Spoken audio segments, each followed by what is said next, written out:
ইংরেজিতে কথা বলতে অসাধারণ 5টি স্ট্রাকচার আজকের এই ভিডিওতে আমরা শিখব। প্রথমে আসি আমরা হচ্ছে হ্যাভ টু। হ্যাভ টু হচ্ছে কোনো কিছু আমাদের করতে হবে বা বাধ্যবাধকতা বোঝায়, সেক্ষেত্রে আমরা বলি। স্ট্রাকচার হচ্ছে সাবজেক্ট দেন হ্যাভ টু, এরপরে মেইন ভার্ব দেন অবজেক্ট। যেমন আমরা বলতে পারি আই হ্যাভ টু গো, আমার যেতে হবে।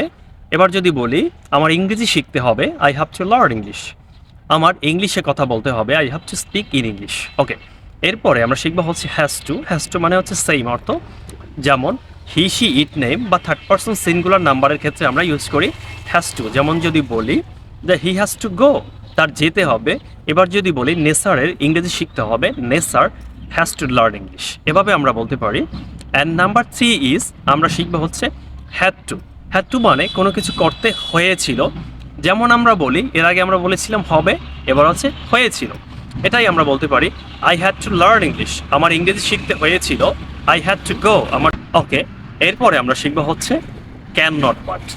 ক্যান নট বাট মানে হচ্ছে আমরা কোনো কিছু না করে পারি না। যেমন আমরা যদি বলি আমি ইংরেজি না শিখে পারি না, সেক্ষেত্রে আমরা বলতে পারি I can not but learn English. এটার স্ট্রাকচার হচ্ছে subject plus can not but then V one then object. যদি বলি আমি সেখানে না যেয়ে পারি না, I can not but go দেয়ার।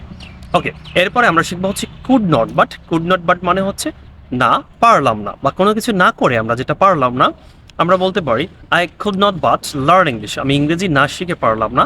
অথবা আমরা বলতে পারি I could not but go there, আমি সেখানে না যেয়ে পারলাম না। এবং লাস্ট অন ইজ আমরা শিখবো হচ্ছে হোয়ার দেয়ার, মানে যেখানে সেখানে।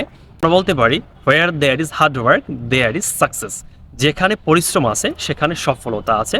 বা বলতে পারি where there is pain there is লাভ, যেখানে কষ্ট আছে সেখানে ভালোবাসা আছে। আশা করি এই 5টি স্ট্রাকচার দিয়ে আপনি খুব সুন্দর করে ইংরেজিতে বাক্য তৈরি করতে পারবেন।